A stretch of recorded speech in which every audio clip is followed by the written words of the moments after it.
ஸ்தோத்திரம். இந்த காலவெளியிலே தேவாலய ஆலயத்தில் உங்களுக்கு பார்க்கிற சந்தோஷம். ஹரிராயா எல்லாம் ஹரிராயா கொண்டாடுறாங்க, சந்தோஷம்.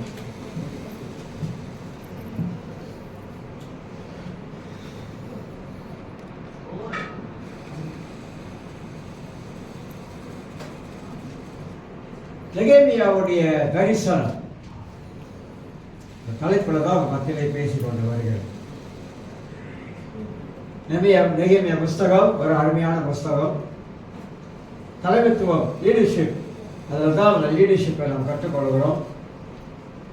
நெகேமியா முன்னுக்கு போகக்கூடிய ஆளு, தைரியம் உள்ள ஆளு, தேவனோடு நடக்கிற ஒரு மனுஷன்.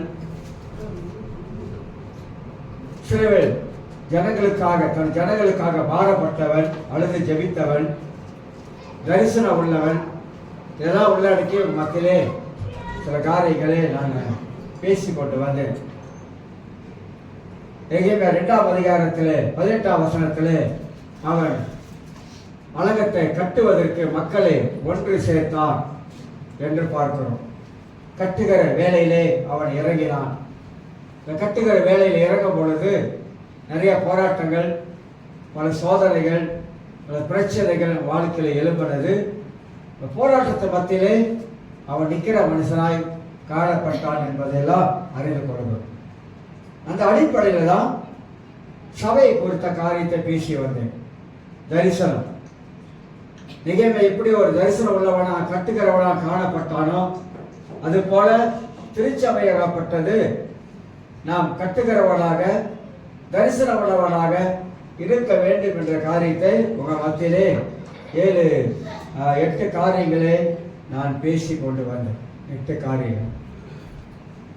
இன்றைக்கு அதே தரிசனத்தின் அடிப்படையிலே வெளிப்படுத்தல் புஸ்தகம், வெளிப்படுத்தல் புஸ்தகத்தை திருப்பிக் கொள்வோம். 2ஆம் அதிகாரம்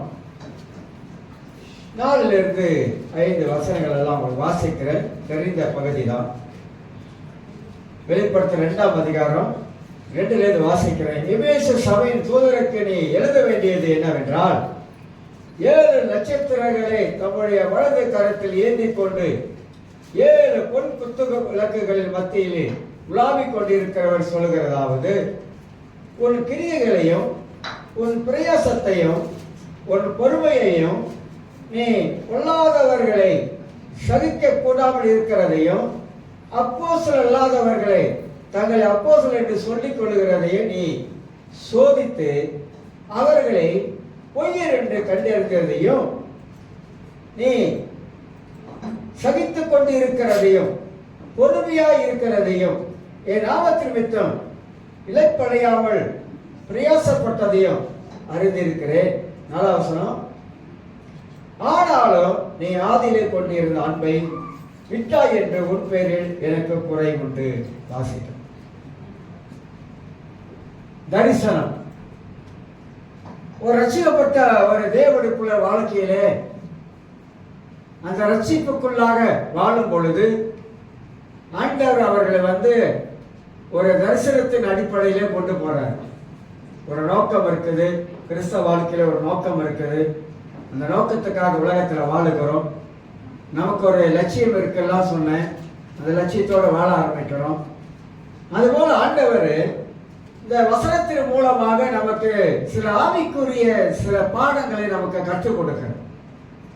இந்த பைபிளை வாசிக்கும் போது நம்ம தெரிந்து கொள்ள வேண்டும், புரிஞ்சு கொள்ளணும். அப்போதான் நம்ம கிறிஸ்தவ வாழ்க்கை நம்ம சரியாக வாழ்வதற்கு இது உதவியாக காணப்படும்.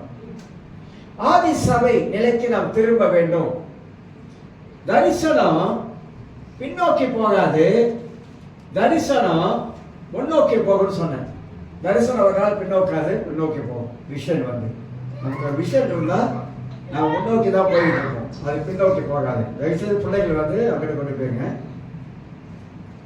ஏன் தரிசனம் நம்ம பின்னோக்காது அப்படின்னா, எனக்குள்ளாக இருக்கிற பரிசுத்த ஆவியானவர் நான் இயேசுவை நன்றாக அறிந்ததனால, நான் இயேசுவை சொந்த தெய்வமாக ஏற்றுக்கொண்டதனால, எனக்குள்ள இருக்கிற ஆவியானவர் எப்போதுமே என்னை கிறிஸ்துவை அறிகிற அறிவிலே கொண்டு போய் கொண்டே இருக்கிறார். கிறிஸ்துவை அறிகிற அறிவு, தேவனை அறிகிற அறிவு, கிறிஸ்தவ வாழ்க்கையிலே வாழுகிற வாழ்க்கையிலே என்னை கொண்டு போய்கொண்டே இருக்கிறார் என்பதை அறிந்து கொள்கிறோம். இந்த எபேசு சபையை பற்றி சொல்லும் பொழுது ஆண்டவர் பாராட்டுகிறார், நல்லவைகள் எல்லாம் பாராட்டி கொண்டே வருகிறார். என்னென்ன காரியங்களை ஆண்டவர் பாராட்டுகிறார் நீங்க பாத்தீங்கன்னாக்கா, அங்க சொல்லுகிறார், இந்த எபேசு சபை ஒரு சோம்பேறி சபை இல்ல, ஆண்டவருக்காக உழைத்த சபை, ஆண்டவருக்காக பல காரியங்களை செய்த சபை, அப்போஸ்தலர் அல்லாதவர்களை அடையாளம் கண்ட சபை, உபதேசத்துல சரியா நின்ன சபை. இதெல்லாம் ஆண்டவர் சொல்லிட்டு வர்றார். பல காரியங்களை சொல்றார். ஒரு கிரியைகளையும் ஒரு பிரயாசத்தையும் ஒரு பொறுமையையும் நீ பொல்லாதவர்கள் சகிக்க கூடாது அப்போஸ்தலர்கள் தங்களை அப்போஸ்தலர் என்று சொல்லுகிறது. இதெல்லாம் எல்லாத்தையும் பார்த்துட்டாங்க, எல்லாம் அவங்களுக்கு தெரியுது. நான் இதை தொட்டு தான் பேசுறேன், அந்த இதோட அந்த தரிசனத்தோட கொஞ்சம் தொட்டு பேசுறேன். ஏன்னா இதுல நிறைய செய்திகள் இந்த எபேசியர் புஸ்தகத்துல 7 சபைகளை குறித்து நிறைய செய்திகள் உள்ள அடக்கப்பட்டிருக்குது. அதுல சில காரியத்தை மட்டும் உங்களுக்கு தரிசனத்தின் அடிப்படையில என்ற செய்தியின் அடிப்படையில் பேசவிருக்கிறேன். சபையுடைய ஆதி அன்பு ஆண்டவர் இங்க சொல்ற சபையை பத்தி எல்லாம் சரி, நீ எனக்காக பிரயாசப்பட்டது, எனக்காக ஊழியம் செய்தது, எனக்காக பொறுமையாக இருந்தது எல்லாமே ரொம்ப நல்லது, ரொம்ப அருமையானது, பாராட்டுகிறேன், சபையை பாராட்டுகிறார். இப்படி பாராட்டி வந்த பொழுது ஆண்டவர் அந்த சபைக்குள்ள இருக்கிற ஒரு குறையை பத்தி எடுத்து காட்டுறாரு. பெரும்பாலும் நம்ம வாழ்க்கையில சில குறைகளை நம்ம எடுத்து காட்டினா சிலருக்கு பிடிக்காது. ஆனா சபையை ஆண்டவரே அந்த சபைக்குள்ள இருக்கிற குறையை எடுத்து காட்டுறாரு. என்ன குறையை எடுத்து காட்டுறாரு? உன் பேர்ல எனக்கு ஒரு குறை இருக்கு அப்படின்றாரு. எனக்காக உழைச்ச, ஊழியம் செஞ்ச, பலகாரியம் செஞ்ச, ஆனா சந்தோஷம் தான், ஆனா உன் பேர்ல எனக்கு ஒரு குறை இருக்கு அப்படின்றாரு. அந்த குறையத்தான் நம்ம இன்னைக்கு தரிசனத்தின் அடிப்படையிலே நான் பேசவிருக்கோம். இன்றைய சபையுடைய நிலை என்ன? கொஞ்சம் சிந்திக்கணும், கொஞ்சம் யோசித்து பார்க்கணும். சபை இன்றைக்கு எந்த நிலையிலே காணப்படுகிறது? 30வது ஆண்டு சேர்ச் அனிவர்சரி செய்ய போறோம். சபை எந்த நிலையில இருக்கிறது? சபை பலமா இருக்கிறதா? சபை ஆவியில நிரம்பி இருக்கிறதா? சபை ஆவிக்குரிய காரியங்கள்ல மும்முரம் காட்டுகிறதா? சபை முன்னோக்கி போய்கொண்டே இருக்கிறதா? இதெல்லாம் சிந்திக்க வேண்டியதா இருக்கிறது. அப்ப சபை இன்றைக்கு எந்த நிலைமையில இருக்குது என்பதை நாமளே நாம் ஆராய்ந்து பார்த்தா நமக்கு தெரியும், நான் எந்த நிலைமையில இருக்கிறேன். ரட்சிக்கப்பட்ட நாள்ல இருந்து இது நாள் வரைக்கும் என்னுடைய ஆவிக்குரிய நிலை எந்த நிலையில இருக்கிறது? ரட்சிக்கப்பட்ட நாள் இது வரைக்கும் நான் உண்மையாகவே ஆண்டவருக்குள்ளாக நான் சரியாக நடக்கிறேனா? இதெல்லாம் நம்முடைய வாழ்க்கையில நாம் பார்க்க வேண்டியதா இருக்கிறது. அப்ப ஆதி நிலைக்கு இன்று சபை திரும்ப வேண்டும் என்று கர்த்தர் எதிர்பார்க்கிறார். ஆதி நிலைக்கு திரும்பணும். ஆதி சபை எடுத்துக்கொள்ளுங்க. ஆதி சபை எப்படி இருந்தது? 3000 பேர் ரட்சிக்கப்பட்டாங்க, சுவிசேஷ பரவி சென்றது, எல்லாரும் ஞானஸ்நானம் பெற்றாங்க, எல்லாரும் ஐக்கியப்பட்டாங்க, திருவிழத்தில் பங்கெடுத்தாங்க, மாறுபாடான சந்தையை விட்டு விலகினாங்க, எல்லாம் விட்டு வந்தாங்க, எல்லாம் விடுறாங்க, இவர்கள் எல்லாம் விட்டு வராங்க, மாறுபாடான சந்தையை விட்டு விலகுறாங்க, தேவ ஆவியை பெற்றுக் கொள்கிறாங்க, அனுதினமா கூட ஆரம்பிக்கிறாங்க, வீடுகளில் கூடி ஜெபிக்க ஆரம்பிக்கிறாங்க. இதெல்லாம் ஆதி சபையோட நிலை. ஆதி சபை நிலைமைக்கு வரணுன்றார் ஆண்டவர். ஆதி சபையோட நிலைமைக்கு வர வேண்டும். ஏன்னா இந்த எபேசு சபை மக்கள் எல்லாம் அந்த அளவுக்கு இருந்தவங்க, ஆவிக்குரிய வாழ்க்கையில அந்த அளவுக்கு நல்ல தேவனுடைய நாமத்தை மகிமைப்படுத்துறவங்க, அந்த அளவுக்கு தேவ நாமத்தை உயர்த்துறவங்க, அப்படி ஆண்டவருக்காக உழைச்சவங்களா காணப்பட்டாங்க. ஆனா இப்ப ஆண்டவர் சொல்றாரு, ஆனாலும் நீ ஆதியில கொண்டு இருந்த அன்பை விட்டா என்பது குறை இருக்கு அப்படின்னு சொல்லி பேச ஆரம்பிக்கிறார். அப்ப ஆதி நிலைக்கும் இப்ப இருக்கிற நிலைக்கும் வித்தியாசம் என்ன? ஆதியில நம்ம ரட்சிக்கப்பட்ட சபைக்குள்ள சபையில பங்கெடுத்து ஆராதித்த அந்த நிலைக்கும் இன்னைக்கு இருக்கிற நிலைக்கு என்ன வித்தியாசம் இருக்கிறது? சபையின் ஆராதனை கடவுளுக்கு வாரத்தில் ஒரு முறை சபையிலே கூடி வருகிறோம். அங்க கூடி வரும் பொழுது ஆண்டவரை நாம் எல்லாரும் சேர்ந்து கடவுளை ஆராதிக்கிறோம். இந்த ஆராதனைக்கு நாம் எத்தனை மணிக்கு வருகிறோம் அதை கொஞ்சம் யோசித்து பாருங்க. ஆண்டவர் சொன்னாரு 10 கட்டளை 2 கட்டளை கொடுத்தாரு, எல்லாருக்கும் தெரியும். மற்ற கட்டளையெல்லாம் கொண்டாந்து 2 கட்டளைக்குள்ள வச்சுட்டாரு. சொன்னாரு, ஒரு பிதாவாகிய தேவனை முழு உள்ளத்தோடும் முழு பலத்தோடும் முழு ஆத்மாவோடும் அவரிடத்தில் அன்பு கூறும். இதோட பொருள் என்ன, இதோட அர்த்தம் என்ன? கீழே விட்டுருவோம். உன்னை நேசிப்பது போல பிறர் அதை விட்டுருவோம். தேவனாகிய கர்த்தரை முழு உள்ளத்தோடும் முழு ஆத்மாவோடும் முழு பலத்தோடும் அவரிடத்தில் அன்பு கூற வேண்டும். அதுதான் ஆதி அன்பு, முதல் அன்பு. நான் வைக்கிற தேவன் மேல வைக்கிற முதல் அன்பு. எப்படி அது முதல் அன்பா வருகிறது? ரட்சிக்கப்பட்ட அந்த நாளை நாம் நினைக்கும் பொழுது, இப்ப நாளா ரட்சிக்கப்பட்ட நாளை நினைக்கும் பொழுது, நான் ரட்சிக்கப்பட்ட நாளை நினைக்கும் போது இந்நாள் வரைக்கும் சபை நான் விட்டதே கிடையாது. சபை விட்டது கிடையாது. சபை மேல, அதாவது சபைக்கு வரக்கூடிய வாஞ்ச தாகம், சத்தியத்தை மேல ஒரு தாகம், சத்தியத்தை கேட்கக்கூடிய தாகம், சத்தியத்தில் வளர வேண்டும் என்ற ஒரு தாகம், அப்படியெல்லாம் உள்ளத்துல வளர்த்து கொண்டே வந்தேன். பல காரியங்களே எனக்குள்ளாக வளர்த்து கொண்டேன். அப்ப ஆதில ரட்சிக்கப்பட்ட பொழுது எனக்குள்ளாக ஊற்றப்பட்ட அந்த தெய்வீக அன்பு, ரோமர் 5:5 சொல்லப்படுது. மேலும் பரிசுத்த ஆவியானவர் உங்களுக்குள்ளாக ஊற்றப்பட்டபடினால் தேவனுடைய அன்பு உங்களுக்குள்ளாக ஊற்றப்பட்டு இருக்கிறது. உண்மையாகவே இந்த காலவேளை கொஞ்சம் யோசிப்போம். உண்மையாகவே இந்த காலவேளை கொஞ்சம் சிந்திப்போம். உண்மையாகவே பரிசுத்த ஆவியானவர் தேவனுடைய அன்பை எனக்குள்ளாக ஊற்றி இருக்கிறாரா? கடவுளுடைய அன்பு எனக்குள்ளாக இருக்கிறதா? நான் உண்மையாகவே ஆண்டவரை 100% நான் நேசிக்கிறேனா? கடவுள் மேல உண்மையாக நான் அன்பு கூறுகிற மனிதனாக இருக்கிறேனா? மனித அன்பை விட்டுருவோம், அதெல்லாம் போலி. மனித அன்பெல்லாம் போலி. கணவன் அன்பு போலி, மனைவி அன்பு போலி, பிள்ளைகள் அன்பு போலி, உறவினர்கள் அன்பு போலி, உலகத்தில் இருக்கிற எல்லா அன்பும் போலி. ஆனா தேவனுடைய அன்பு அப்படி அல்ல, கணவனுடைய அன்பு அப்படி அல்ல, ஆண்டவர் நம்ம மேல வைத்த அன்பு அப்படி அல்ல, உங்க மேல வைத்த அன்பு அப்படி அல்ல. அது உண்மையான அன்பு. ஆண்டவர் நம்ம மேல வைத்த அன்பு உண்மையான அன்பு. அந்த அன்பு உயிரை கொடுக்கிற அன்பு.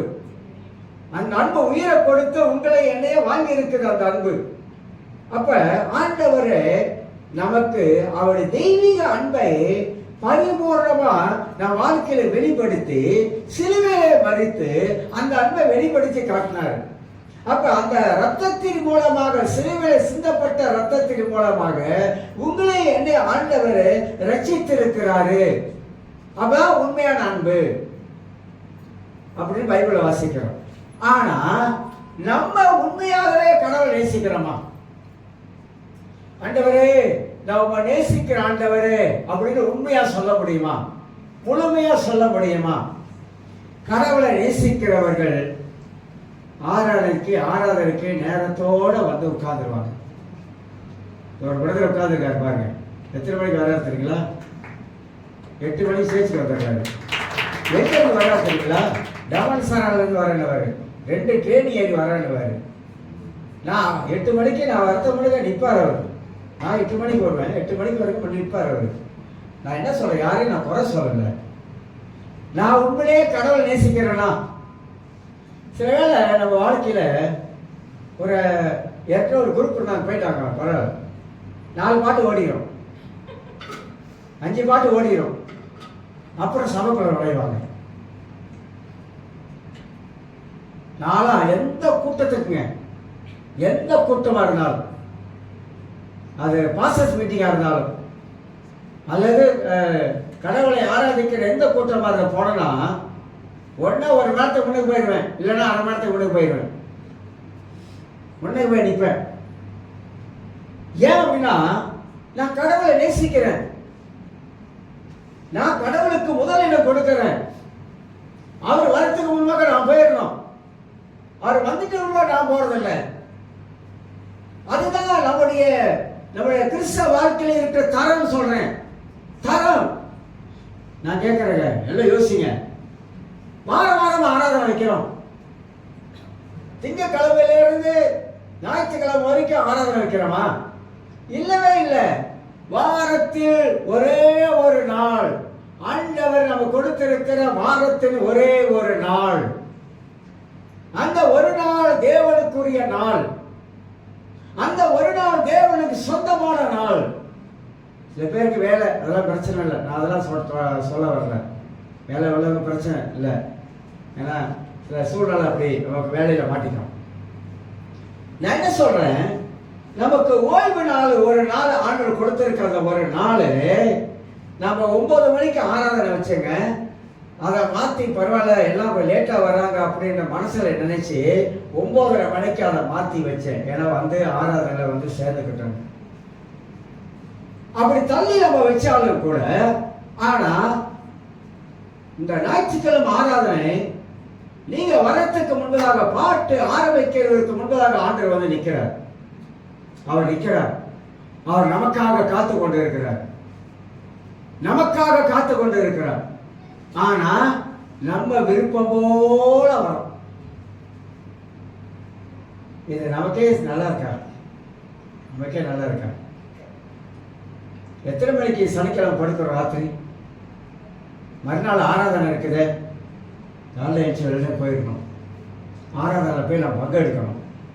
பாட்டு ஓடிட்டு பிறப்பு ஆராதனைக்கு வர்றதெல்லாம் நல்லதில்லை. நல்லதில்லைன்னா அதெல்லாம் நம்மளுடைய என்ன சொல்லலாம், கடவுளுக்கு உண்மையா அன்பு செலுத்துறது இல்லை. கடவுளுக்கு அன்பு செலுத்துறது அந்த நேரத்தோட கரெக்டா கடவுளை ஆராதிப்பதற்கு, ஆராதனை ஆரம்பிப்பதற்கு உள்ள 10 நிமிஷம் வந்தாலும் ஓகே தான், ஒரு 5 நிமிஷம் வந்தாலும் ஓகே தான். ஏன்னா ஆரம்பிக்கல ஆராதனை. ஆனா ஆராதனை ஆரம்பிச்சு 4 பாட்டு ஓடி 5 பாட்டு ஓடி, சில வேளை கடைசி பாட்டு கூட ஓடுன்னு நினைக்கிறேன். நான் பார்க்கறதில்ல, நான் இங்கே தான் முன்னாடி தான் நிற்கிறேன். உங்களுக்கு தெரியும், நான் முன்னாடி தான் நிற்கிறேன். யார் வரீங்க போறீங்க அப்படின்னா எனக்கு தெரியாது. கடைசி பாட்டு கூட ஓடி, கடைசி பாட்டு முடிஞ்சிடும். சில வேளை நான் மைக் எடுத்தே பார்த்துருக்கேன். அப்போதான் ஆள் வராங்க. மைக் எடுத்து பிரசவம் பண்ணுற நேரத்தில் ஆள் உட்காராங்க. அப்போனா சண்டே, ஞாயிற்றுக்கிழமை கடவுளுக்கு கொடுக்கிற அந்த ஆராதனைக்கு அவங்க என்ன செய்யல, முக்கியத்துவம் கொடுக்கல, அலட்சியம், அந்த நேசம் இல்லைன்ற. அதுதாங்க உண்மையான அன்பு. என்னன்னாக்கா, நான் ஆண்டவருக்கு அன்பு செலுத்துறேன், உண்மையாகவே நான் தேவனை நேசிக்கிறேன். நான்லாம் எவ்வளோ தியாகம் பண்ணியிருக்கேன், சொல்ல விரும்பல, எவ்வளவு தியாகம் பண்ணியிருக்கேன். ஏன்னா எனக்கு முத ஆண்டவர் தான், மற்றதெல்லாம் 2வது. எந்த காரியமாக இருந்தாலும் சரிதான், வீட்டில் சொல்ல எந்த காரியமாக சரிதான், ஆண்டவருக்கு முதலிடம், கர்த்தருக்கு முதலிடம். இயேசு அதான் சொல்லி இருக்கிறாரு. அவருக்கு முதலிடம் கொடுத்தாதான் மற்றதெல்லாம் நமக்கு. ஏன்னா நான் அவரை நேசிக்கிறேன். ஏன் நேசிக்கிறேன்? எங்கேயோ கிடந்த என்னை ஆண்டவர் அவருடைய அனாதி அன்பினால இழுத்து கொண்டார். அனாதி அன்பு, அந்த அன்புனால என்னை இழுத்து கொண்டார். அதனால என் வாழ்க்கையில அவர் செய்த நன்மைகளை மறக்க முடியாது, மறக்கவே கூடாது, மறக்கவும் முடியாது. அவர் செய்த நன்மை அன்புக்காக வாரத்துல ஒரு நாள் நாம கடவுள் சமூகத்துல நாம என்ன செய்யணும், அந்த டைமோட ஆராதனைக்குள்ளாக வந்துடும். வரும்பொழுதுதான் அதுதான் தேவனை நாம் முழுமையாக நேசிக்கிறோம் என்பது அர்த்தம். அப்ப ஆராதனை என்பது பக்திக்குரியது. அந்த பக்திக்குரிய பாருங்க, உலகத்தான் பாருங்க, உலகத்தால பார்த்துங்க இன்னைக்கு பக்தியில எப்படி இருக்காங்க, நம்ம எப்படி இருக்கோம் பாருங்க. உயிர் உள்ள கடவுளை ஆராதிக்கிறதுல நம்ம இப்படி இருக்கோம். எவ்வளோ, அதுதான் சொல்றாரு ஆண்டவர். சொல்றாரு, உன் பேர்ல குறை இருக்கு, உன் பேர்ல எனக்கு குறை இருக்குது. அவர் கண்டுபிடிக்கிறார், அவருக்கு தெரியும் எதெல்லாம் உன் வாழ்க்கையில குறை இருக்குது. இதெல்லாம் செஞ்ச எல்லாம் நல்லதுதான், ஆனா சில குறை வாழ்க்கையில இருக்கிறது. அப்ப தரிசனம் உள்ளவங்க நமக்குள்ளாக ஒரு தரிசனத்தை கர்த்தர் வச்சிருக்க கூடும் என்றால், அந்த தரிசனம் உள்ளவங்க இப்படி இருக்கவே மாட்டாங்க. இருக்கவே முடியாது, இருக்கவும் மாட்டாங்க என்பதை நாம் அறிந்து கொள்கிறோம். அப்ப ஆதி சபையுடைய ஆராதனையை கவனிங்க. ஆதி சபையுடைய ஆராதனை எப்படி இருந்தது? ஆயத்தம் இருந்தது. ஆயத்தம். சபைக்கு வரும்போது, ஆராதனைக்கு வரும்பொழுது ஊரெல்லாம் வந்து பாருங்க, சனிக்கிழமை ஆயத்த நாள் ஒரு நாள் வச்சிருக்காங்க. ஆயத்த நாள். ஆராதனைக்கு முன்பதாக சனிக்கிழமை வீட்டில் ஆயத்த நாள் ஆயத்தப்படுவாங்க. ஜெபம் பண்ணி சுத்திகரித்து அப்புறம் அந்த ஞாயிற்றுக்கிழமை வந்து ஆராதனையில் பங்கு எடுப்பாங்க. இந்தியாவில் சில காரியங்கள்லாம் அருமையான காரியம் இருக்குது, சில காரியங்கள்லாம் பாய்க்க முடியாத காரியம் இருக்குது. சில காரியங்கள்லாம் பக்தி விருத்திக்கு ஏதான காரியம் நிறைய இருக்குது. ஏன்னாக்கா அவங்க கடவுளுக்கு அந்த முதலிடத்தை கொடுப்பதற்கு அப்படி செய்யறாங்க. நான் வாழ்றது கடைசி காலங்க. நீங்க என்ன நினைக்கிறீங்க எனக்கு தெரியாது. நம்ம நினைக்கிறோம் உலகம் அப்படிதான் இருக்க போகுது அப்படின்னு நினைக்கிறோம். ரொம்ப பிரச்சனையான ஒரு நிலைமை வரப்போகுது, கஷ்டமான சூழ்நிலை வரப்போகுது, இடுக்கமான நிலைமை வரப்போகுது. பல காரியங்கள் உலகத்தில் இன்னைக்கு வந்து கொண்டிருக்கு. யுத்தம் நடப்பதன் மூலமாக பல பிரச்சனை இருக்கு. இப்ப இஸ்ரேல் பெஞ்சமின் இடத்துல என்ன சொல்றாரு தெரியுங்களா? நாங்கள் மேசியாவுடைய வருகைக்காக இருக்கிறோம். மேசியாவுடைய வருகைக்காக எங்க யுத்தம் மேசியாவுடைய வருகைக்காக டிக்ளேர் பண்றாரு பாருங்க. மேசியாவுடைய வருகைக்காக. ஏன்னா அதுதான் நடக்க போகுது, அதுதான் நடக்க போகுது. துல்லியமான காரியங்கள் உலகத்தில் நடந்து கொண்டு வருகிறது. துல்லியமான காரியம், பயங்கரமான காரியங்கள் உலகத்தில் நடந்து கொண்டு இருக்கிறது. அவன் அவனுக்குரிய கிரிகை, வெளிப்படுத்தல் 12 அவன் அவனுக்குரிய கிரிகை. பூமியில எப்படி வேணாலும் வாழ்ந்துடலாம், ஆனா கிரிகை என்பது ஒன்று இருக்குது பரலோகத்தில். அவன் அவனுக்குரிய கிரிகை அவனோடு கூட வருகிறது. பவுல் ரொம்ப அழகா திட்டவட்டமா சொல்றார் கொரிந்து புஸ்தகத்தில். கிரிகை பலன், உலகத்தில் வாழும்போது நம்முடைய பலன், நம்முடைய கிரிகை, நம்முடைய வாழ்க்கையின் ஜீவியம், நாம் எப்படிப்பட்ட வாழ்க்கை வாழ்ந்து கொண்டு இருக்கிறோம் என்பதெல்லாம் ஆண்டவர் கணக்கு வச்சிருக்காருங்க. அப்ப ஆண்டவர் நம்மளை பார்த்து கேட்கிறாரு, உங்ககிட்ட குறை இருக்குன்றது. ஒரு குறை இருக்கு. எபேசு சபையே எல்லாம் செஞ்சே சரிதான், பாராட்டுறேன். நீங்க பாராட்டுக்குரிய மனிதர்கள், நல்லா ஊழியம் செஞ்சிருக்கீங்க, எல்லாம் நல்லதுதான், அடையாளம் கண்டு கொண்டீங்க, எல்லாம் நல்லதுதான், ஆனா குறைந்த ஒன்று இருக்குது. அப்ப ஆதி சபை நிலைமைக்கு வரணும். இரண்டாவது பக்தி, பயபக்தி, கடவுளுக்கு பயப்படுகிற பயபக்தி ஆதி சபையில் இருந்துச்சு. சப்பருடைய வாழ்க்கையில பொய் சொன்னாங்க. ஆண்டவர் அங்கேயே ஒரு கட்டளை வந்துச்சு, மரித்து போனாங்க. அது முதல் நூற்றாண்டு சபையில் அப்படி நடந்தது. அதுக்காக அப்படி நடக்கல. ஆனா அதை கண்டு எல்லாரும் பயந்தார்கள். தேவனுக்கு பயப்படுகிற பயத்திலே வளர்ந்தாங்க. கடவுள் பயம் எங்க இருக்குது? எங்க கடவுள் பயம் இருக்குது? கடவுள் பயத்தோட இன்னைக்கு வாழ்றோமா? தேவ பயத்தோட வாழ்றோமா? அப்ப ஆதி சபையோட நிலைமையை பார்த்தா அவங்க தேவ பயம் உள்ளவங்களாக காணப்பட்டாங்க. தரிசனம் உள்ளவங்க தங்களோட வாழ்க்கையில கடவுள் பயத்தோடு வாழ ஆரம்பிப்பாங்க. நான் சொல்ற செய்தி உங்களுக்கு புரிய நினைக்கிறேன். நமக்குள்ள இருக்கிற ஒரு தனிப்பட்ட மனிதனுக்குள்ளாக இருக்கிற அந்த தரிசனம், நான் கடவுளுக்குள்ளாக இப்படிதான் நான் வாழ வேண்டும் என்ற ஒரு தரிசனம், நான் கடவுளுக்குள்ளாக இப்படிதான் இருக்க வேண்டும் என்ற ஒரு தரிசனம், நான் ஆண்டவருக்காக பரிசுத்தமா வாழ வேண்டும் என்ற ஒரு தரிசனம், நான் ஆண்டவருக்கு எல்லாத்தையும் விட்டவனா இருக்க வேண்டும் என்ற ஒரு தரிசனம், அந்த தரிசனத்தை தான் நான் பேசுறேன். நமக்குள்ளாக இருக்கக்கூடிய தரிசனம் இப்படிப்பட்டதாக தான் இருக்க வேண்டும் என்பதையே நான் உங்களுக்கு சொல்லி காட்டுகிறேன். அப்ப இந்த பயபக்தி, இந்த ஆராதனை நம்முடைய தரிசனத்துக்குள்ளாக இறங்கி இருக்கும் பொழுது நாம எல்லா ரீதியிலும் நாம சரியாக கரெக்டாக நாம் வரக்கூடியதாக காணப்படுவோம்.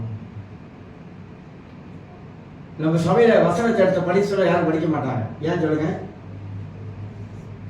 ஒன்றும் பயமா என்னன்னு தெரியல, இல்ல படிக்கிறது இல்ல தப்பு தப்பா படிச்சிருவனா அப்படின்னு தெரியல, இல்ல படிக்கும் போது திக்கி படிப்பனா அப்படின்னு தெரியல அப்படின்னு நினைக்கிறாங்க.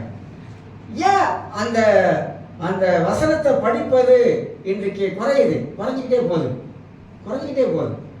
ஆனா சில சமயங்கள சொன்ன உடனே பட்டாவை எடுத்து வாசிக்கிறாங்க. ஏன் தெரியுமா?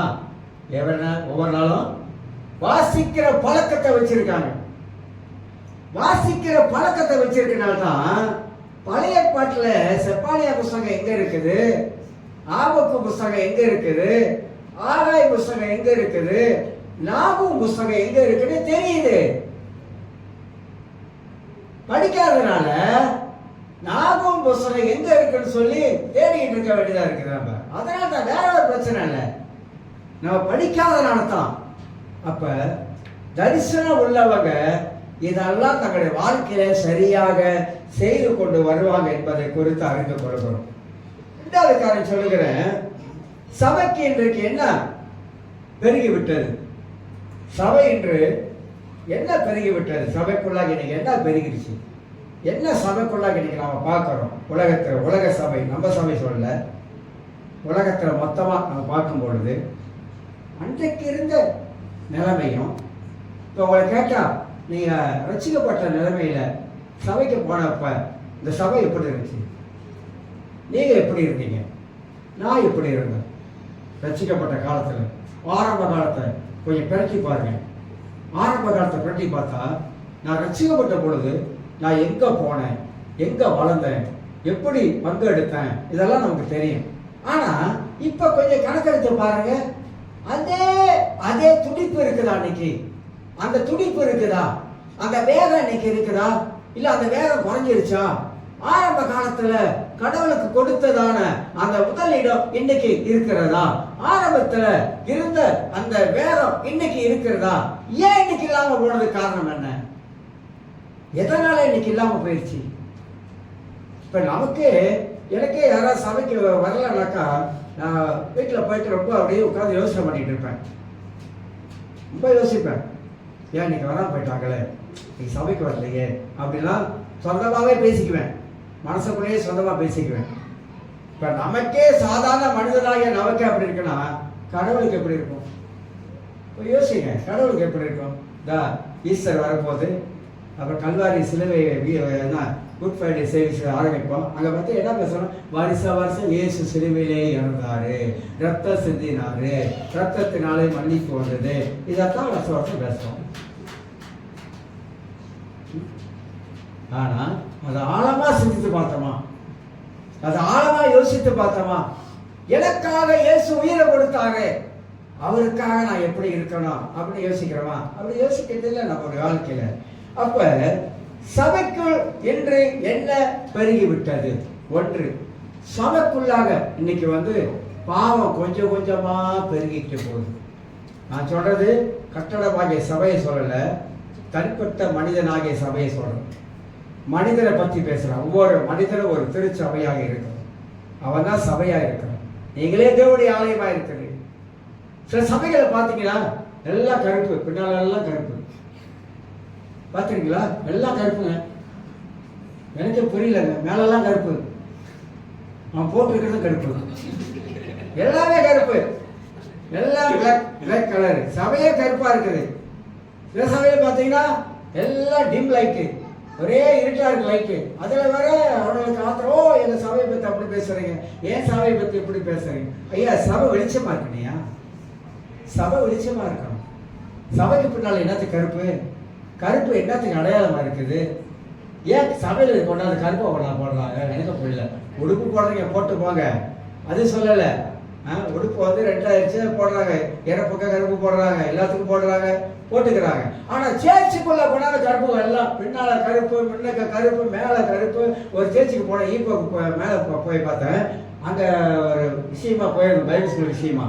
பின்னால எல்லாம் கருப்பு, மேல சிம்பிள் எல்லாம் கருப்பு.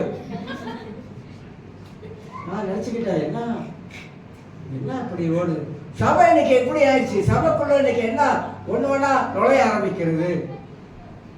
சபைக்குள்ள ஒண்ணு வேணா ஒரு தேவையில்லாத கடவுளுக்கு அருவருப்பான காரியமெல்லாம் சபைக்குள்ளாக இன்னைக்கு நுழைய ஆரம்பிச்சிருச்சுங்க. எல்லாம் நுழைய ஆரம்பிச்சிருச்சு. யாராவது கிழிஞ்சி சுவார் போட்டுக்கிட்டு யாராவது பிரசவம் பண்ணா அவங்களுக்கு எப்படி இருக்கும்? ஆர்கா சுவா போட்டுக்கிட்டு இதோட எல்லாம் மேலே கீழே வைக்க கிழிச்சு விட்டுக்கிட்டு இங்க நான் நின்று பிரசவம் பண்ணா நீங்க என்ன சொல்றீங்க? இவர் என்ன இவரு சொல்லுங்க, என்ன சொல்லுவீங்க நீங்க? அப்படி ஆச்சு. அந்த மாதிரி ஆயிடுச்சு. அந்த மாதிரி இன்னைக்கு சபைக்குள்ளாக நுழைய கூடாத காரியமெல்லாம் இன்னைக்கு நுழைய ஆரம்பிச்சிருச்சு. ஏன்? அவங்களுடைய தரிசனம் அந்த மாதிரியான போயிருச்சு. ஆதி சபை அப்படி இல்லை. ஆதியில ரட்சிக்கப்பட்டவங்களை போய் நீங்க கேட்டு பாருங்க எப்படி இருந்தாங்க அப்படின்னு சொல்லிட்டு. கொஞ்சம் வயசானவங்களை போய் கேட்டு பாருங்க, அவங்க சொல்லுவாங்க, விவரமா சொல்ல, என்னையா நீங்க சபையாயா இருக்குது அப்படி ஏன் சொல்றாங்க? சபைக்குள்ள போதா ஒரே இருட்டா இருக்கியா அப்படின்றாங்க. ஏன்? காலம் கடைசி வந்து கொண்டு இருக்குங்க. காலம் கடைசி வர வர வர வர உபதேசங்கள் எல்லாம் தலைகீழா மாறி போயிட்டு இருக்கு. ரொம்ப கொடூரமான ஒரு காலத்துல வந்துட்டேங்க. உபதேச கோளாறு ஒரு பக்கம் சபையை அடிக்குது, மக்களை வஞ்சிக்குது, மக்களை ஏமாத்துக்குது. சொல்றான், குடிக்கிறியா? குடி குடி, பிரச்சனை இல்லை, குடி. பாவம் செய்யா? பாவம் செய், பிரச்சனை இல்லை, செஞ்சுக்கிட்டே இரு, குடிச்சுக்கிட்டே இரு. என்னென்னவோ இன்னைக்கு சபைக்குள்ளாக சத்தியத்தை பேச வேண்டியவர்கள் சத்தியத்தை தலைகீழா பேசுறாங்க. மக்கள் சபைக்குள்ளா வரும்போது மனம் திரும்பி போக வேண்டியவர்கள் இன்னைக்கு சபைக்குள்ள வந்தா இந்த மாதிரி செய்தி கேட்டுட்டு என்ன செய்யறாங்க? மனம் திரும்பாமலே நீங்க போக ஆரம்பிக்கிறாங்க. ஏன்னா கடைசி காலங்களில் அது நடக்கும் என்பது வேதம் நமக்கு சொல்லுகிறது. அப்ப சபைக்குள்ள என்ன நடக்குது? இன்னைக்கு பாவம் பெருகி கொண்டே போகும், பல காரியங்கள் பெருகி கொண்டே போகும். சபைக்குள்ள என்ன போகுது? போட்டி பொறாமைகளும் போய் கொண்டிருக்கு. உலகத்துல தான் அப்படி இருந்தது, சபைக்குள்ள அப்படி இருக்கு. நான் என்ன சொல்ல வரேன்னாக்கா, உலகத்துல எந்த சபை எடுத்தாலும் இந்த பிசாசோட கிரிகள் ரட்சிக்கப்பட்ட மனிதனுக்குள்ளாக தான் அவர் கிரிகை செய்ய ஆரம்பிக்கிறார். அப்ப அந்த தரிசனம் இல்ல, தூர நோக்க தரிசனம் அல்ல. நாம் ஒரு தேவ ராஜ்யத்தை கட்டுகிறோம், அந்த தரிசனம் அல்ல. கடவுளுடைய ராஜ்யம் சபைக்குள்ளாக கட்டப்படுகிறது என்ற அந்த தரிசனம் அல்ல. அப்ப அந்த தேவ ராஜ்யத்துடைய எண்ணம் சிந்தை இருந்துச்சுன்னா இந்த காரியம் இருக்கவே இருக்காதுங்க, இருக்கவே இருக்காது. இதெல்லாம் சாத்தானுடைய செயல்பாடுகள், கிரிகைகள், மாம்ச கிரிகைகள். இதெல்லாம் சபைக்குள்ள நம்மளை சீராக்குது, சீரழிக்குது, சீரழிச்சு கொண்டு இருக்குது. பல காரியத்துல சீரழிச்சு கொண்டு இருக்குது. அதனால்தான் ஆண்டவர் சொல்றார் எபேசு மக்களை பார்த்து, ஆதியிலே கொண்டே இருந்த அன்பை. என் மேல ஆதியில எவ்வளவு அன்பு வச்சிருந்த, என் மேல ஆதியில அன்பு வச்சதுனால எனக்காக எவ்வளவு நேரம் செஞ்ச, இன்னைக்கு அந்த அன்பை விட்டுட்டா அவன் மேல ஒரு குறை இருக்கு அப்படின்னு சொல்லி காட்டுறார். அப்ப இதெல்லாம் நம்ம நம்மளோட வாழ்க்கையில தரிசனத்தை கெடுக்கும், நாம் வச்சிருக்கிற தரிசனத்தை கெடுக்கும். நாம முன்னோக்கு போவதை அது தடை விதிக்கும் நம்ம வாழ்க்கையில. அதனால்தான் ஆண்டவர் நம்மளை சரிப்படுத்தும்படியாக ஆண்டவர் கிரியை செய்து கொண்டிருக்கிறார். அந்த எபேசுவை பார்த்து சொல்றாரு, நீ மனம் திரும்பு அப்படின்றாரு. ஒரே வார்த்தையில மனம் திரும்பு. நீ ஆதியில கொண்டிருந்த அன்பை விட்டுட்டா இப்ப நீ மனம் திரும்பு. மனம் திரும்புது, சரியா மனம் திரும்பு. தேவன் சபைக்கு சொல்லும் போது, ஏன் சபைக்கு சொல்லும் போது அதான் சொல்றாரு, மனம் திரும்பு, மனம் திரும்பு, மனம் திரும்பு.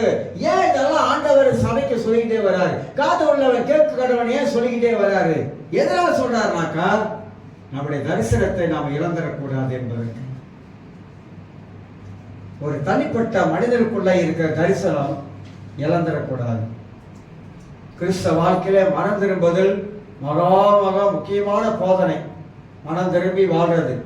எல்லா ரீதியிலும் நீங்களும் நானும் மனம் திரும்பி வாழ வேண்டும் என்பது கர்த்தர் விருப்பம் உள்ளவராய் காணப்படுகிறார். இன்னொன்று, இந்த எபேசு சபைக்குள்ள என்ன இருந்துச்சுனாக்கா, சபைக்குள்ளாக இந்த எபேசு மக்கள் பகுத்தறியக்கூடியவராக இருந்தாங்க. பகுத்தறியக்கூடியவர்கள், எபேசு மக்கள் பகுத்தறியக்கூடியவர்கள். எப்படி பகுத்தறியக்கூடியவர்களாக இருந்தாங்க அப்படின்னாக்கா, அப்போஸ்தலர்கள் அல்லாதவர்களை நமக்கு பகுத்தறியணும். இவங்க உண்மையான அப்போஸ்தலர்களா, உண்மையான ஊழியர்களா, உண்மையான ஊழியர் செய்யறாங்களா, உண்மையான போதனையா, பகுத்தறியக்கூடியவர்கள். அந்த அளவுக்கு அவங்களுக்கு ஞானம் இருந்தது, வேத அறிவு இருந்தது. அதனால்தான் பகுத்தறியக்கூடிய காரியத்தை அவங்க அறிந்து கொண்டார்கள்.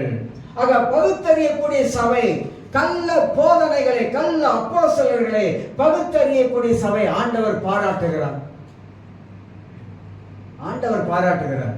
அப்ப நமக்கு கள்ள நோட்டுக்கும் நல்ல நோட்டுக்கும் சபை அடையாளம் கண்டு கொள்ள வேண்டும்.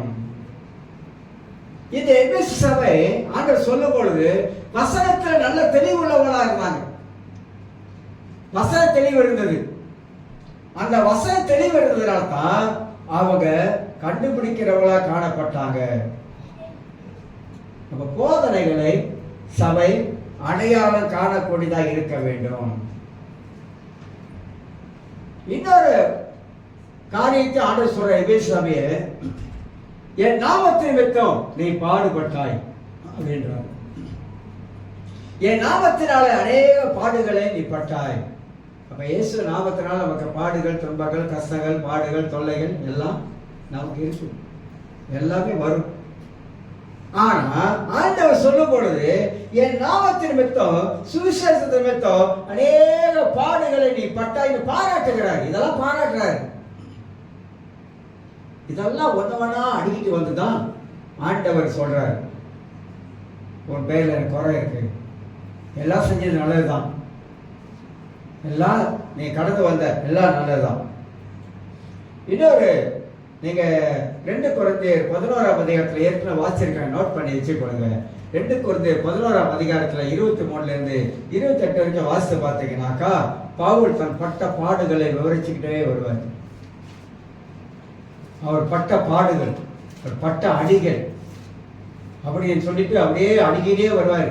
அதை படிச்சு பார்த்தா நமக்கே இப்போ பவுல் ஊழிய காலத்தில் கொஞ்சம் நெஞ்சமான பாடுகள் அனுபவிக்கல, கொஞ்சம் நெஞ்சமாக கஷ்டம் அனுபவிக்கல. பசியாக இருந்திருக்காரு, பட்டினியாக இருந்திருக்காரு, நிர்வாணமாக இருந்திருக்கிறாரு, குளிரில் இருந்திருக்கிறாரு, இதெல்லாம் கடந்து வந்திருக்கிறாரு. கொஞ்சம் நெஞ்சமாக இல்லை. சொந்த ஜனங்களால் துரோகம் நடந்திருக்குது, யூதர்களால் துரோகம் நடந்திருக்குது, புற ஜாதிகளால் துரோகம் நடந்திருக்கு. இதெல்லாம் சொல்லிட்டே வர்றாங்க.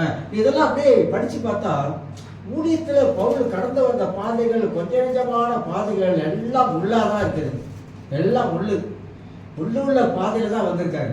என்னைக்காவது ஆண்டவர் என்னை இப்படி அழைச்சி போட்டு என்னை இந்த சிரமப்படுத்துறீங்களே, என்னை இவ்வளவு கஷ்டப்படுத்துறீங்களே, ஊழியத்துக்கு இவ்வளவு கஷ்டப்படுறாங்க, ஊழியத்துக்கு இவ்வளவு பாடுபடுறேன், என்னைக்கா சொல்லி தர வாய் தரது சொல்லல. அதுதான் கடவுளுக்குள்ள, ஏன்னா அந்த மனுஷனுக்குள்ளாக ஒரு தெய்வீக தரிசனம் உள்ள இருந்துகிட்டே இருக்கு. தெய்வீக தரிசனம் ஒரு மனுஷனுக்குள்ள இருக்கக்கூடும் என்றால் பாடோ, கஷ்டமோ, துன்பமோ, தொல்லையோ எதுவாக இருந்தாலும் கடந்து போய்கிட்டே இருப்பாங்க வாழ்க்கையில. அப்ப பவுல் இதெல்லாம் சொல்லிட்டு தான் சொல்றாரு, அதெல்லாம் எனக்கு பெருசு இல்லை, உலகத்தில் வாழ்றேன், ஆண்டவருக்காக ஊழியம் செய்கிறேன், சுவிசேஷம் அறிவிக்கிறேன், அதனால துன்பம் வருது.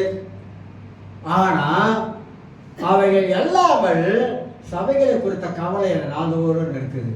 சபையை குறித்த கவலை. ஏன்னா பவுல் இருந்த காலத்துல சபைக்குள்ள நிறைய தீய போதனைகள்லாம் உள்ள நுழைய ஆரம்பிச்சிருச்சு. அவர் தீமோத்தேயுக்கு சொல்றாரு, மற்றவங்களுக்கு புத்தி சொல்றாரு, அறிவுரை சொல்றாரு, பல காரியங்கள் சொல்லிக்கிட்டே வர்றாரு. ஏன்னா சபைக்குள்ளேயே இருந்து சபைக்குள்ளேயே கெடுக்கிற காரியங்கள் நிறைய வந்துருச்சு. நீங்க 3 யோவான் புத்தகத்துல வாசி பார்த்தீங்கன்னாக்கா 24 வசனம் தான் இருக்கும்.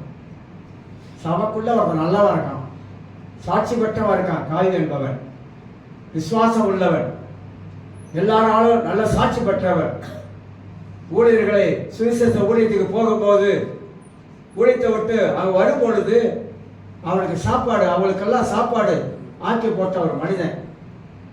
அவனை கவுக்கிறதுக்கு அங்க ஒருத்தன் எழுப்பி சபைக்குள்ள அவன் என்ன 10ஆம் வசனம் சொல்லுது, 10ஆம் வசனத்துல யோவான் சொல்றாரு, அவன் என்னையே குறை பேசுறான் அப்படின்றாரு.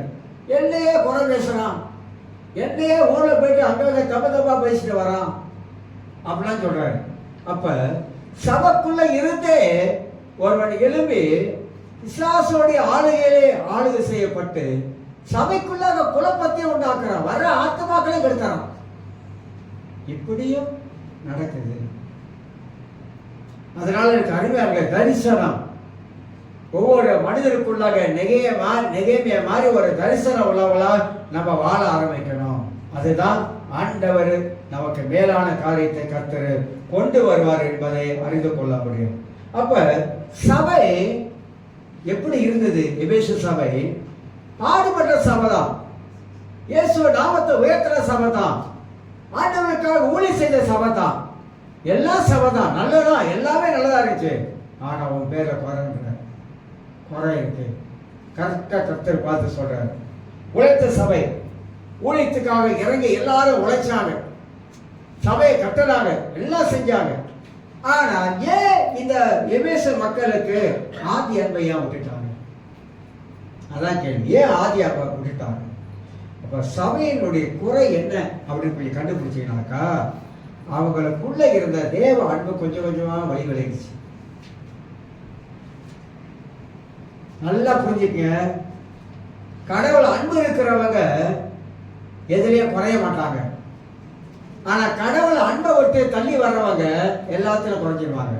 பிரேயர் குறைஞ்சிரும், வாசிப்பு குறைஞ்சிரும், சபை கூடி வர்றது குறைஞ்சிரும், எல்லாமே கொஞ்சம் கொஞ்சமா குறைஞ்சி குறைஞ்சி குறைஞ்சி. பிசாசு கிறிஸ்தவர்களே உடனே பிடிச்சு முடிக்கிற மாட்டான், இல்லை, கொஞ்சம் கொஞ்சமா டைம் எடுக்கும். அவன் டைம் எடுத்து அழகாக வேலை செய்வான், கொஞ்சம் கொஞ்சமா வேலை செய்வான். 1 வருஷம் 2 வருஷம் அவனுடைய ஆவிக்குரிய வாழ்க்கையை கொஞ்சம் கொஞ்சமாக தட்டிக்கிட்டே இருக்கும். நீங்கள் கிறிஸ்தவ வாழ்க்கையில் ப்ரேயர் மட்டும் செய்யாமல் இருந்தீங்கன்னா நீங்கள் டோட்டலி செத்துட்டீங்கன்னு அர்த்தம். டாய் முடிஞ்ச உங்களுடைய உள்ளான மனுஷன் செத்துட்டான்னு அர்த்தம். ப்ரேயர் மட்டும் இல்லைனா நான் 100% சொல்லுவேன், கிறிஸ்தவர்களுக்குள்ளாக ப்ரேயர் இல்லைன்னா நீங்கள் கொஞ்சம் கொஞ்சமாக செத்துக்கிட்டு வந்தேன்னு அர்த்தம். முடிஞ்சு இப்போ கொஞ்சம் கொஞ்சமாக அப்படியே சாகடிச்சு கொண்டாந்துட்டோம். பிரேயர் இல்லாதவங்க, தேவனோடு ஐக்கியப்படாதவங்க அவங்க வாழ்க்கையில நிறைய பிசாசு கிரியை வந்து குவிஞ்சிடும். பிரேயர் தான் ஜெபம் தான் எல்லாத்தையும் அடிக்குது.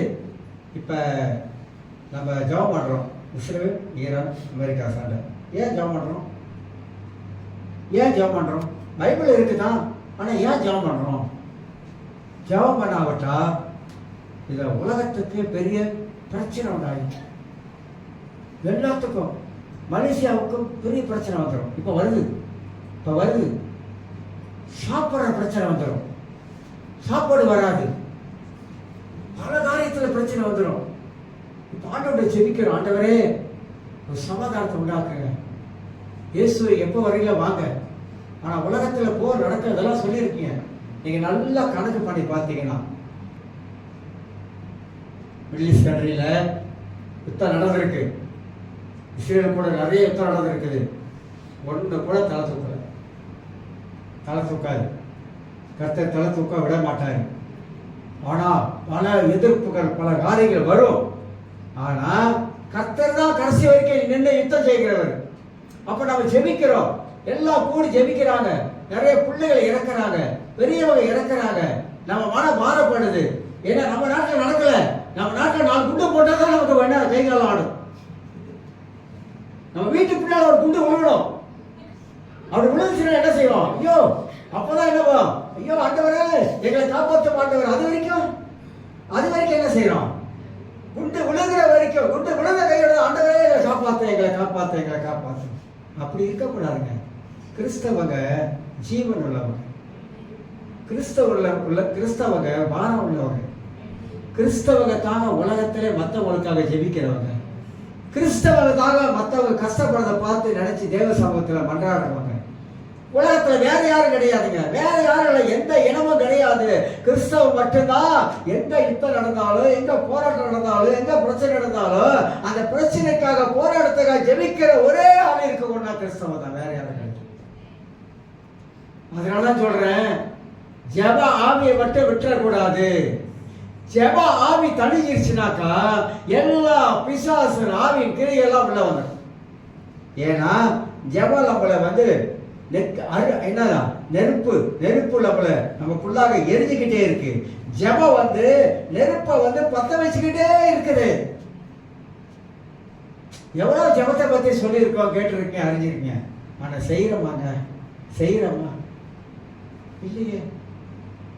ஒரு பாஸ்டர்ஸ் கான்ஃபரன்ஸுக்கு போயிருந்தேன், பிடிக்கு பலிபீடம். ஹால்டரை பற்றி பேசுகிறாரு, நல்லா பேசுனாங்க. ஹால்டர் எல்லாம் தெரிஞ்ச செய்தி தான் அவங்க பேசுனால போய் வேறு விதமாக பேசுனாங்க. நம்மளோட வாழ்க்கையில் பலிபீடம் உடஞ்சிருச்சா? ஹால்டர் உடஞ்சிருச்சா? ஹால்டர்னா என்ன தெரியுமா? பலிபீடம். எளிய பலிபீடத்தை செப்பனிட்டார், கட்டனார், சீரமைச்சார். அப்போ நம்ம வாழ்க்கையிலும் ஒரு பலிபீடம் இருக்குல்ல, அது சீரமைக்கிறோமா? அதை கட்டி எழுப்பிக்கிட்டே வரோமா? சொல்லுங்க. ஒரு பிரேயர் பலிபீடத்தை கட்டி எழுப்பிட்டே வருமா? குடும்பத்தில் ஒரு பலிபீடத்தை கட்டி எழுப்பிட்டே வருமா? இல்லைங்க, எல்லாம் போயிடுச்சு. அப்போ ஆதி அன்பு எங்கே போயிடுச்சு? ரசிக்கப்பட்ட ஆரம்பத்தில் வீட்டில் கூடி ஜெபமானீங்களா இல்லையா? ஆரம்பத்தில் வீட்டில் கூடி அந்த ஆர்வம், வேகம், அந்த ஃபயர் உள்ளுக்க, ஆண்டவர் தான் எனக்கு எல்லாம், ஆண்டவர் தான் வாயில சொல்லுவோம், 110 முறை சொல்லுவோம், எனக்கு எல்லாம் ஆண்டவர் தான், எனக்கு எல்லாம் ஆண்டவர் தான். இப்ப எனக்கு எல்லாம் ஆண்டவர் சொல்றோமா? சொல்லுங்க பார்க்கலாம். அன்னைக்கு சொன்னா எல்லாம் ஆண்டவர், இன்னைக்கு கொஞ்சம் கொஞ்சமா குறைஞ்சி போயிடுச்சு. எல்லாம் ஆண்டவர் சொல்றது வாயில வரமாட்டுது. இன்னைக்கு கிறிஸ்தவ வாழ்க்கை சரியான அஸ்திபாரத்தில் நிற்கணும். சரியான ஃபவுண்டேஷன் தான் கிறிஸ்தவ வாழ்க்கையில் நிற்கணும். எல்லாம் இருக்கணும். ஜெபம் இருக்கணும், வேத வாசிப்பு இருக்கணும், ஆலை கூடி வர்றது இருக்கணும், நல்ல ஆவிக்குரிய சத்தியத்தில் வளரணும், நல்ல ஆவிக்குரிய சத்தியங்களை கேட்கணும். இதுல தான் நம்மளுடைய வாழ்க்கையை டெவலப் பண்ணிக்கிட்டே வரணுங்க. இதுல டெவலப் பண்ணணும். அதை விட்டுட்டு என்ன செய்யக்கூடாது? எதுக்கோ நம்ம வந்து நேரத்தை கொடுத்துக்கோ, செலவு பண்ணுறோம், எல்லாம் செய்யணும். எல்லாம் நல்லதான், வேணான்னு சொல்லலை. ஆனால் தரிசனம் என்ன செய்யும்? பக்தி மார்க்கத்தை உண்டாகும். தரிசனம் கிறிஸ்துக்குள்ளாக ஸ்ட்ராங்கா நிற்க சொல்லும். தப்பா? தவறு. தவறா? எது சரி எது தப்பு நமக்கு தெரியும். இது சரி இது தப்பு. சரியா இருக்கிற காலத்துல நிக்கணும், தப்பா இருக்கிற காலத்துல நிக்க கூடாது. இன்னொன்று தெரியுங்களா? ஒத்து போக கூடாது, காம்ப்ரமைஸ் பண்ணக்கூடாது. பரவாயில்ல அதுக்கென்ன, கர்த்தருக்கு தெரியும். என்ன தெரியும்?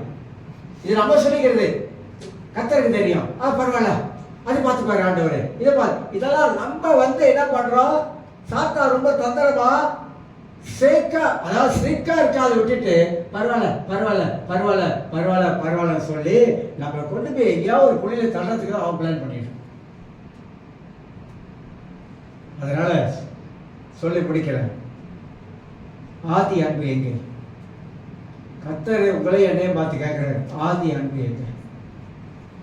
ஆதியில கொண்டிருந்த அன்பு எங்க? அந்த அன்பு இன்ன வரைக்கும் இருக்குதா? அந்த அன்பு இன்ன வரைக்கும் இருக்குனாக்கா, உண்மையா நான் கடவுளை நேசிக்கிறேன் அப்படின்னாக்கா, நான் வேற மாதிரியான ஆளா இருக்கும். நான் நேசிக்கிறேன் உண்மையாக 100%. அதான் ஆண்டவர் கேட்டார் சீமோன் பேதுரை பார்த்து, சீமோன் குமாரனாகிய பேதுரை, என்ன நேசிக்கிறாயா? முதல் கேள்வி, என்ன நேசிக்கிறாயா? 3 வார்த்தை கேட்டாரு. என்ன நீ நேசிக்கிறியா? அப்படிதான் கேட்டாரு. ஏன் கேட்டாரு? என்ன நீ உண்மையாகவே நேசிக்கிற மனிதனாக இருந்தா நீ என்ன நேசிக்க மாட்ட, மறுதலிச்சிக்க மாட்ட. உன்னுடைய கூட இருந்த சீசர்கள்லாம் என்ன மறுதலிக்கல. மற்றவர்களை விட அவர் கேட்கிறாரு, மற்றவர்களை விட நான் சீசர்களை சொல்றாரு. அவங்களாம் மறுதலிக்கல, ஆனா நீ மறுதலிச்சிட்ட. என்ன நேசிக்கிறாள் மறுதலிப்பியா? சத்தியம் பண்ணுவியா? சபிப்பியா? கேட்கிறாரு. ரெண்டாவது வேற விதமா கேட்கிறாரு. முதல்ல அன்பா இருக்கிறாய் கேட்டாரு, 2வது நேசிக்கிறாய் கேட்டாரு, 3வது அப்புறம் கேட்கிறாரு. ஏன் 3 முறை அடிக்கடி கேட்டு வராரு? ஏன் கேட்கணும்? எதனால கேட்கணும்? அவனுக்குள்ளாக உண்மையான தெய்வீக அன்பு இருந்தா அவன் இப்படி வந்திருக்க மாட்டான், பின்மாறி வந்திருக்க மாட்டான். அதுதான் அவரை கேட்கிறாரு, சிந்திக்க வைக்கிறாரு. என்ன உண்மையா நேசிக்கிறாளா இருந்தா நீ ஏன் வந்து எல்லாத்தையும் கூட்டிட்டு திரும்பி மீன் பிடிக்க வந்த? வந்திருக்க வேண்டாம? அவனை மீண்டுமாக புதுப்பிக்கிறார். நான் சொல்றேங்க, இந்த கால வேளையில தரிசனம் கடவுளை அதிகமாக நேசிக்க வைக்கும்.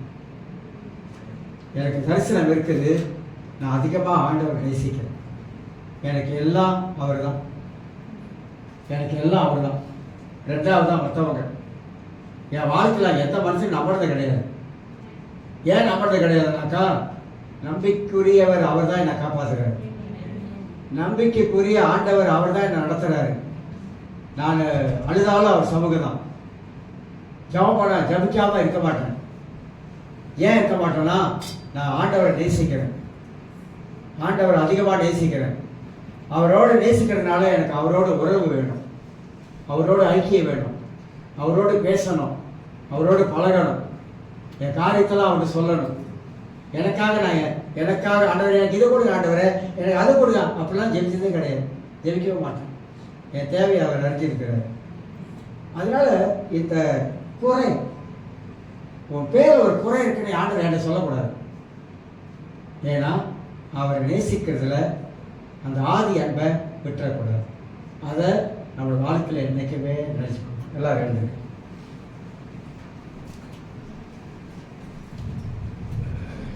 நன்றி ஆண்டவரே.